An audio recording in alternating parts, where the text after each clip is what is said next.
मोदी रात को सोते नहीं हैं, अमित शाह कहाँ गायब हो गए।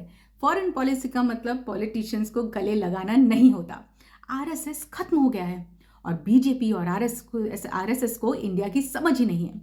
कल कॉन्स्टिट्यूशन क्लब में राहुल गांधी ने पीएम मोदी, अमित शाह और आरएसएस पर काफी तीखे अटैक्स किए। तालियां भी मिली, लेकिन एक बेसिक सवाल है, स्पीच तो एंटरटेनिंग थी पर क्या कन्विंसिंग भी थी? चलिए राहुल गांधी के आर्गुमेंट्स को एक एक करके देखते हैं। मोदी रात को सोते नहीं हैं। राहुल गांधी का ये क्लेम है कि ऑपोजिशन के प्रेशर से मोदी परेशान हैं और रात को सो नहीं पाते। लेकिन पॉलिटिकल एनालिसिस का एक बेसिक रूल है, mind reading is not evidence. आपको कैसे पता मोदी रात को सोते नहीं हैं? और मान भी लीजिए कि वो रात को सोते नहीं, तो क्या इससे कौन सी पॉलिसी गलत प्रूव होती है? और अगर आर्गुमेंट ये है कि मोदी स्ट्रेस्ड हैं इसलिए हम जीत रहे हैं, तो ये भी नहीं होता दिख रहा। हाल ही के बिहार बंगाल के इलेक्शन को कुछ और ही बताते हैं। ये पॉलिटिकल एनालिसिस नहीं है। अगर राहुल गांधी ये बोलते कि पिछले 5 राज्यों के चुनाव में कांग्रेस पार्टी जीत रही है, तो हम मान भी लेते कि वो सो नहीं पाते। लेकिन ये क्या आर्गुमेंट है और सच भी नहीं है। अब अगला आर्गुमेंट, अमित शाह गायब हैं। राहुल गांधी ने अमित शाह की पार्लियामेंट्री प्रेजेंस को लेकर एक ताना मारा। अगर आपको अमित शाह का जवाब चाहिए था राहुल जी, तो तब जब गवर्नमेंट ने पार्लियामेंट में डिस्कशन का ऑप्शन दिया, तब आपने मना क्यों किया? हमें भी अपने एलओपी पर गर्व होता कि हमारे लीडर ऑफ अपोजिशन ने देखो होम मिनिस्टर पर कितने तीखे सवाल किए। अब स्टेज पे आकर माइक्रोफोन राजनीति का कोई खास फायदा नहीं होता। डेमोक्रेसी ऐसे खतरे में आती है राहुल जी, क्योंकि आपने डेमोक्रेसी के मंदिर यानी पार्लियामेंट को रिस्पेक्ट ही नहीं किया। अब तीसरा, foreign policy doesn't mean hugging politicians. Rahul Gandhi कहते हैं कि फॉरेन पॉलिसी पॉलिटिशियंस को गले लगाना नहीं होता। फेयर इनफ, बिल्कुल नहीं होता। लेकिन फिर आपने ये नहीं बताया कि फॉरेन पॉलिसी को जज हम कैसे करें। Trade, defence cooperation, technology partnership, energy security, strategic partnership, diplomatic leverage, crisis management और सबसे इंपॉर्टेंट, इन फॉरेन पॉलिसीज का इंडिया के नेशनल इंटरेस्ट को क्या आउटकम मिला। पर इसके लिए तो मेहनत करनी पड़ती है ना राहुल जी, आपकी रिसर्च टीम को। इतना एनालिसिस कौन करेगा? हंसकर प्राइम मिनिस्टर का मजाक बना दो और एक और विदेशी महिला प्राइम मिनिस्टर का भी नाम उनके साथ जोड़कर थोड़ा और हंस लो। He hugged him is not a foreign policy argument, लेकिन equally he hugged him and therefore foreign policy failed भी फॉरेन पॉलिसी का आर्गुमेंट नहीं है।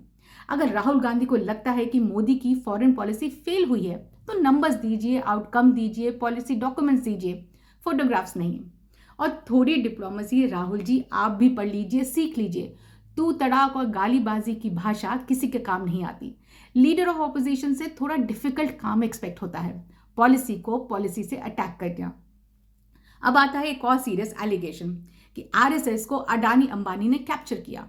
तो एविडेंस कहाँ है? कौन सा ऑर्गेनाइजेशनल डिसीजन, कौन सा डॉक्यूमेंट, कौन सी फाइनेंशियल रिलेशनशिप, कौन सा डिसीजन ट्रेल, कौन सा causal mechanism, who captured whom and how? सिर्फ ये कह देना कि बीजेपी और बड़े इंडस्ट्रीज के बीच में प्रॉक्सिमिटी है is not a proof that RSS has been captured by corporate capital. ये एक हाइपोथेसिस हो सकता है, लेकिन हाइपोथेसिस को एविडेंस चाहिए, otherwise it's just a rhetoric dressed up as analysis.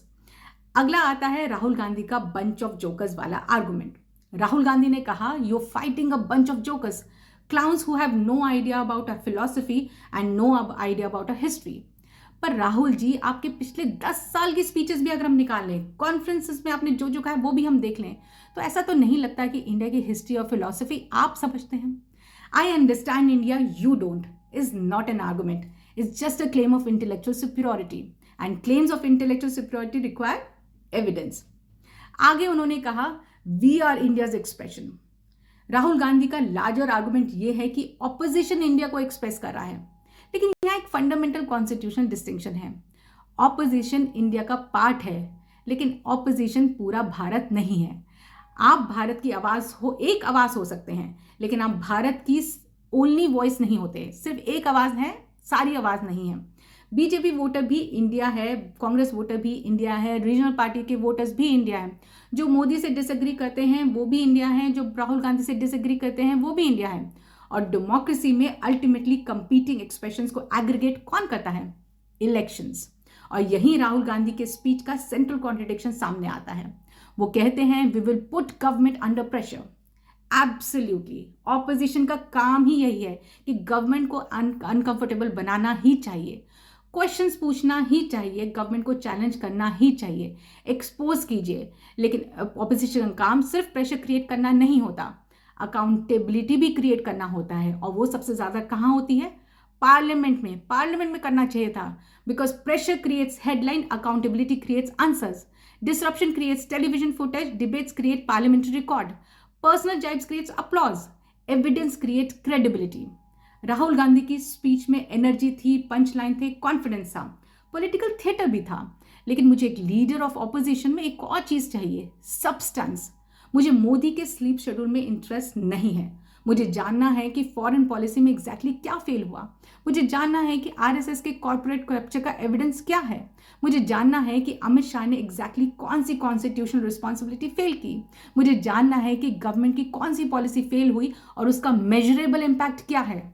और सबसे इंपॉर्टेंट कि करंट गवर्नमेंट का ऑल्टरनेटिव क्या है, क्या आप वो ऑल्टरनेटिव बन सकते हैं। क्योंकि पॉलिटिक्स का अल्टीमेट क्वेश्चन ये नहीं होता कि आपने मोदी को कितना इरिटेट किया या कितना इरिटेट कर सकते हैं। क्वेश्चन होता है अगर कल आप पावर में आए तो आप क्या करेंगे। और शायद राहुल गांधी की स्पीच का सबसे बड़ा मिसिंग एलिमेंट ही यही था। क्रिटिसिज्म तो था लेकिन ब्लूप्रिंट नहीं। और अगर आप सच में गवर्नमेंट को चैलेंज करना चाहते हैं, फैक्ट्स लेकर आइए, एविडेंस लेकर आइए, ऑल्टरनेटिव लेकर आइए।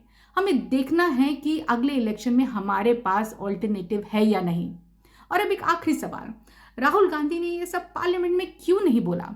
क्योंकि जब कोई पॉलिटिकल एक्टर कोई डिस्प्यूट को इंस्टीट्यूशनल वेन्यू जैसे पार्लियामेंट, जहां रूल्स, रिकॉर्ड्स और क्रॉस एग्जामिनेशन होता है, उससे हटाकर एक लार्जर सिंपैथेटिक पॉलिटिकल एरेना में ले जाता है, तो वो एक्चुअली कॉन्फ्लिक्ट का स्कोप कंट्रोल कर रहा होता है, अपने फेवर में ऑडियंस और फ्रेमिंग दोनों चूज कर रहा होता है।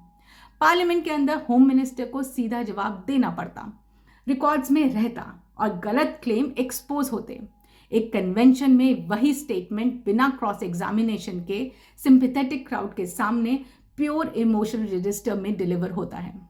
लेकिन राजनीति में यही होता है, पर डेमोक्रेसी में क्या होना चाहिए ये आप डिसाइड कीजिए।